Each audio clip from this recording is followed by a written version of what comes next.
Mi nombre es Malvina Turné, soy asistente de la Cátedra de Anatomía Patológica y vamos a hablar de neoplasias. Como es medio extensa la clase, la vamos a dividir en 3 partes. Ahora vamos a hablar de la parte 1, donde vamos a ver la definición y el concepto de neoplasia, tumores benignos, tumores malignos y el concepto de anaplasia.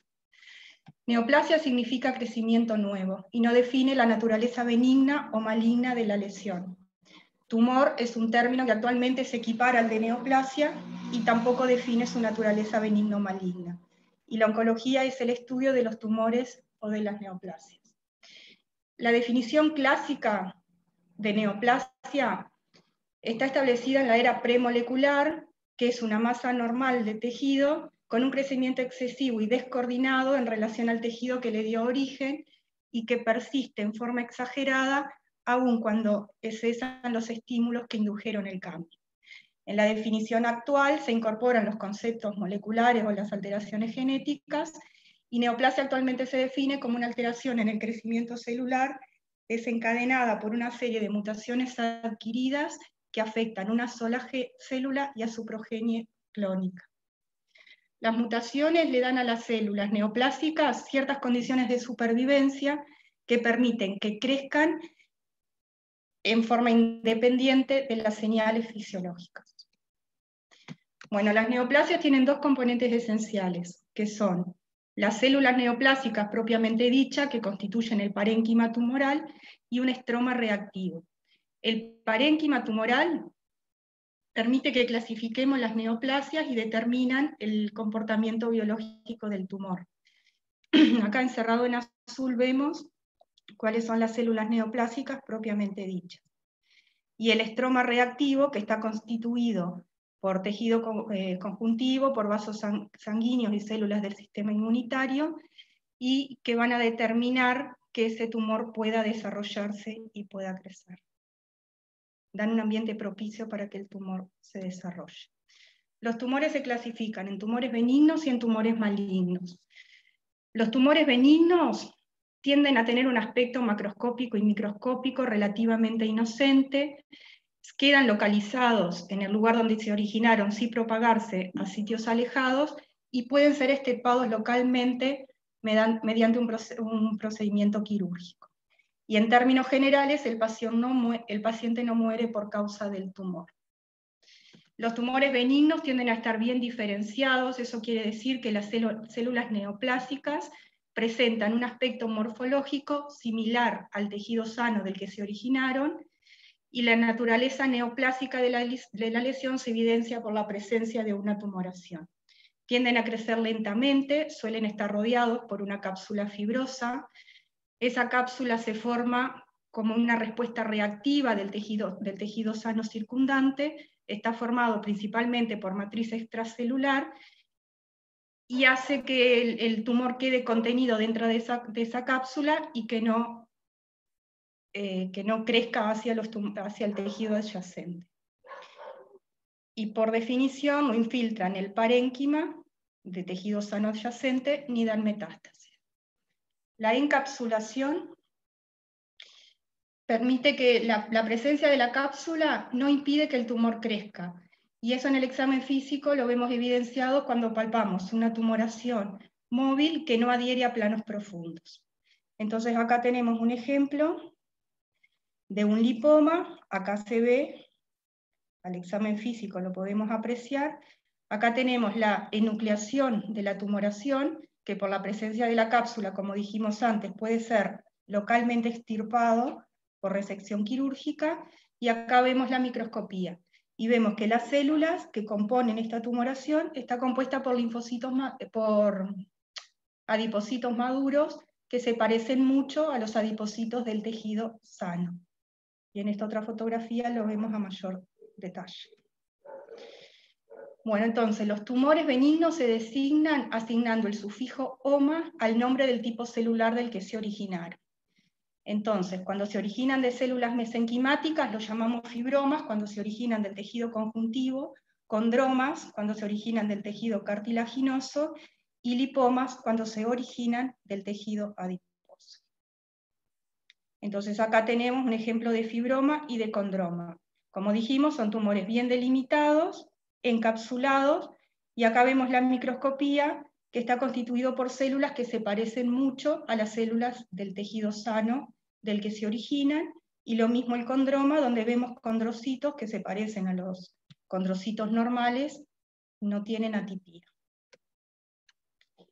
Bueno, cuando los tumores benignos se originan de células epiteliales, los clasificamos según la célula de la cual se originan, el patrón microscópico e incluso el patrón macroscópico.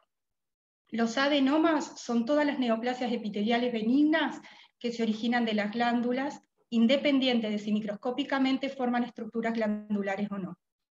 Dentro del patrón microscópico tenemos los papilomas, los cistoadenomas y los cistoadenomas papilares. Los papilomas, son neoplasias epiteliales benignas que tienen proyecciones papilares digitiformes o verrucosas que podemos apreciarlas tanto macroscópica como microscópicamente. Los cistoadenomas son neoplasias epiteliales benignas que crecen formando tumoraciones quísticas, y los cistoadenomas papilares son cistoadenomas que en su superficie interna producen proyecciones papilares que crecen hacia el espacio quístico. El término pólipo es un término macroscópico que indica la proyección macroscópica visible sobre la superficie de la mucosa.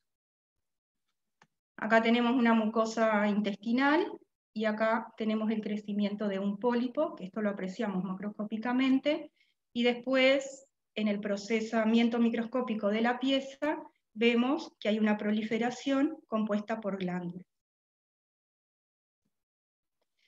Y esto es un adenoma córtico suprarrenal.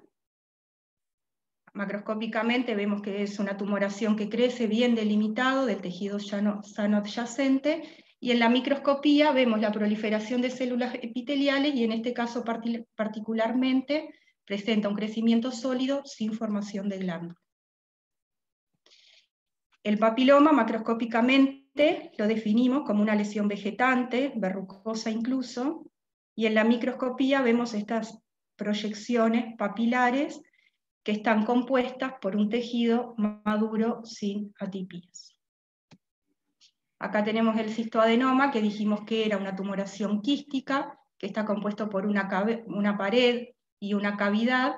La cavidad en este caso tiene una superficie lisa, una superficie interna lisa, que en la microscopía lo vemos tapizado por una capa única de células o con pseudoestratificación, y el espesor de la pared. Y en este caso el cistoadenoma papilar, esa tumoración quística en la superficie interna presenta estas proyecciones papilares que en la microscopía se evidencian como estas proyecciones del estroma tapizada por una capa única de células sin atipías. Bueno, existen algunos términos inapropiados en la nomenclatura que por costumbre de uso se continúan utilizando, como el linfoma, melanoma, mesotelioma o seminoma, que son términos que en realidad designan neoplasias malignas, pero que su uso continúa esa terminología en uso, a pesar de ser una apariencia, en apariencia términos de tumor benigno. La mayoría de las neoplasias, incluso los tumores mixtos, se componen de células provenientes de una sola capa germinal. En cambio, los teratomas son una excepción, porque contienen tejidos maduros que pueden provenir de las 3 capas germinales. Se originan de células totipotenciales, capaces de diferenciarse a cualquier tipo celular del organismo, que pueden estar localizadas en el ovario o en el testículo, y más raramente en restos embrionarios presentes en la línea media. Entonces acá tenemos un teratoma, una tumoración quística, que al cortar la tumoración, al abrirla, vemos que tiene una superficie irregular. En este caso vemos una bola de pelos, e incluso pueden contener dientes. Y en la microscopía vemos que la pared de ese teratoma está compuesta por tejido escamoso, maduro, queratinizante y anexos cutáneos. Y en este otro caso, este teratoma tiene un revestimiento de epitelio de tipo respiratorio y cartílago maduro en el espesor de la pared. Bueno, ahora pasamos a los tumores malignos. Los tumores malignos en conjunto se le denomina cáncer. Tienen la capacidad de invadir y de destruir las estructuras adyacentes y pueden propagarse a sitios alejados, esa capacidad le llamamos capacidad de metastatizar, y pueden causar la muerte del paciente. La muerte del paciente puede evitarse cuando son diagnosticados en etapas tempranas o relativamente tempranas, o cuando pueden ser extirpados quirúrgicamente y responden a la radioterapia o a la quimioterapia. Cuando los tejidos malignos se originan de tejidos mesenquimáticos sólidos, se les denomina sarcomas. Y entonces, dependiendo del tejido que les dio origen, lo vamos a llamar fibrosarcoma, condrosarcoma, liposarcoma, leiomiosarcomas cuando se originan del tejido muscular liso, o rhabdomiosarcoma cuando se originan del tejido muscular esquelético. Cuando se originan de las células formadoras de la sangre, de los linfocitos o sus precursores, le llamamos linfoma, y cuando se originan de células epiteliales, le llamamos carcinomas. Acá tenemos un ejemplo de fibrosarcoma. Esta es la foto que vimos anteriormente de un fibroma que dijimos que tenía una apariencia relativamente inocente, y en cambio acá vemos que la superficie de corte tiene hemorragia y tiene áreas necróticas. Y en la microscopía, la malignidad del tumor también se expresa por las células con marcada atipía, que es bien diferente a las células similares al tejido sano del que se originan, como es en el caso de los tumores benignos, de los fibromas que por definición son benignos. Lo mismo con el condrosarcoma. Acá podemos comparar las células de un condroma y las del condrosarcoma, que son células bien atípicas, diferentes a los condrocitos normales o a los condrocitos que forman los condromas. Lo mismo con el liposarcoma. Acá vemos que el tumor no está bien delimitado. En este caso el rhabdomiosarcoma también infiltra el tejido adyacente, y la microscopía también es bien diferente. Acá vemos una atipía celular marcada, y este es el ejemplo del lipoma que vimos anteriormente. Fíjense en la diferencia entre estas células que tienen una vacuola citoplasmática única, una membrana celular definida y un núcleo pequeño excéntrico desplazado por la vacuola citoplasmática. En cambio, en el liposarcoma, los lipoblastos tienen mayor tamaño, tienen un núcleo central o algo excéntrico, hipercromático, grande. El citoplasma tiene múltiples vacuolizaciones y esa vacuolización hace que el núcleo tenga este aspecto indentado. Las neoplasias malignas originadas de la epidermis derivan del ectodermo, los túbulos renales, por ejemplo, derivan del mesodermo, y el revestimiento de los tubos digestivos derivan del endodermo, y a todos ellos les llamamos carcinomas. Acá tenemos un ejemplo de carcinoma epidermoide, donde las células neoplásicas recuerdan el epitelio escamoso estratificado. Esta figura de abajo muestra un epitelio escamoso estratificado queratinizante, y esto es un carcinoma epidermoide, donde vemos la queratinización y nos recuerda al epitelio escamoso normal. Y en este caso vemos un adenocarcinoma. Acá está la mucosa colónica normal, que está compuesta por glándulas uniformemente distribuidas en la lámina propia, y en cambio acá vemos el adenocarcinoma, donde ya vemos atipía, vemos alteraciones arquitecturales, si bien las células continúan manteniendo ese patrón glandular. Cuando el tumor maligno está compuesta por células con una atipía celular marcada que no nos permite determinar morfológicamente de qué órganos se originaron, le llamamos tumor maligno indiferenciado. La diferenciación es la magnitud en la que las células tumorales se asemejan en morfología y función a las células correspondientes del tejido sano. Y existe una gama de diferenciación que va desde tumores bien diferenciados, pasando por los moderadamente diferenciados y los pobremente diferenciados. La anaplasia es un concepto de neoplasias malignas que están compuestas por células poco diferenciadas e implican una inversión de la diferenciación hasta un plano más primitivo y constituye un rasgo distintivo de malignidad. Entonces, acá tenemos un epitelio escamoso queratinizante normal. Nosotros acá vemos que la lámina propia está conservada, obviamente, porque es tejido normal. Vemos que las células escamosas maduran hacia la superficie del epitelio y vemos una hiperkeratosis, o sea que este tejido es capaz de formar queratina. Y cuando vemos en mayor detalle la celularidad, vemos que los núcleos son uniformes, son redondeados, la cromatina está uniformemente distribuida, con un núcleo pequeño excéntrico, y característicamente presenta estos puentes celulares que unen una célula con la otra. El carcinoma escamoso bien diferenciado presenta la atipía citológica, como venimos diciendo, pero el tumor es capaz de mantener los caracteres del tejido normal. En este caso, acá vemos a mayor detalle que el carcinoma mantiene los puentes intercelulares y continúa produciendo queratina. Entonces este es un tumor bien diferenciado. El moderadamente diferenciado, vemos que ya el patrón es más sólido, vemos que sigue produciendo queratina, pero no vemos puentes intercelulares, o sea que mantiene alguna de las características del epitelio escamoso normal. Y el pobremente diferenciado, no vemos ni puentes intercelulares en el tumor, ni el tumor es capaz de producir queratina.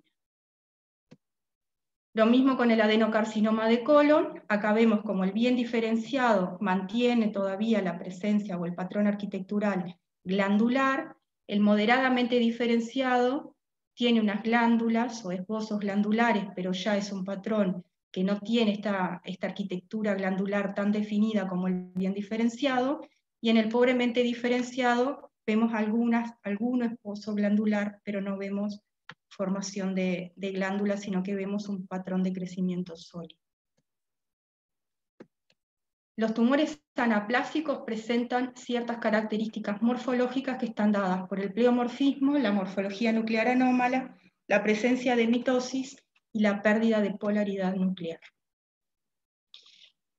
En el pleomorfismo, ¿a qué nos referimos cuando decimos pleomorfismo? Hacemos referencia a que las células dentro de un mismo tumor presentan variación en el tamaño y en la forma.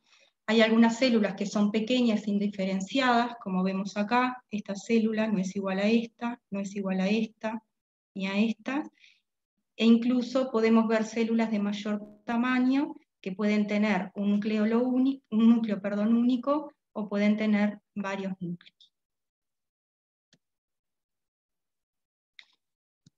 El tamaño del núcleo, el núcleo también es anormal.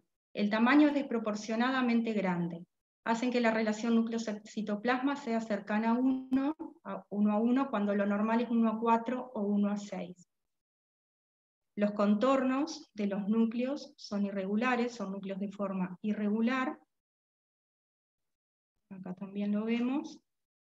Y la cromatina está dispuesta o en grumos gruesos, distribuyéndose hacia la membrana basal, lo que da el aspecto de núcleo vesiculoso, o son estos núcleos hipercromáticos con una tinción intensa. Y puede haber 1, 2 o más nucleolos. Acá en esta célula tiene 2 nucleolos y en esta otra vemos 3 nucleolos. Las mitosis reflejan la actividad proliferativa de las células tumorales. Y decimos que son mitosis atípicas cuando son grotescas y pueden tener usos tripolares, tetrapolares o multipolares. Acá vemos una tripolar, y acá una tetrapolar. Y acá también vemos otra mitosis atípica. Y la pérdida de polaridad hace referencia a que en el epitelio normal los núcleos tienden a distribuirse hacia la membrana basal, están ordenados bien hacia la membrana basal, y a eso le llamamos polaridad conservada. Pero los tumores malignos anaplásicos tienden a perder la polaridad, entonces los núcleos se disponen en todo el espesor del epitelio o en forma indiferente, o como en este caso, van desde la membrana basal hasta la superficie luminal. Otra característica de los tumores malignos es la presencia de necrosis isquémica, particularmente en los tumores de crecimiento rápido, que la vascularización no es suficiente para satisfacer las demandas de oxígeno de las células tumorales. Y en este caso de necrosis isquémica, vemos cómo la necrosis termina abruptamente y comienza tumor viable con una buena demarcación entre el área de necrosis y el área del tumor.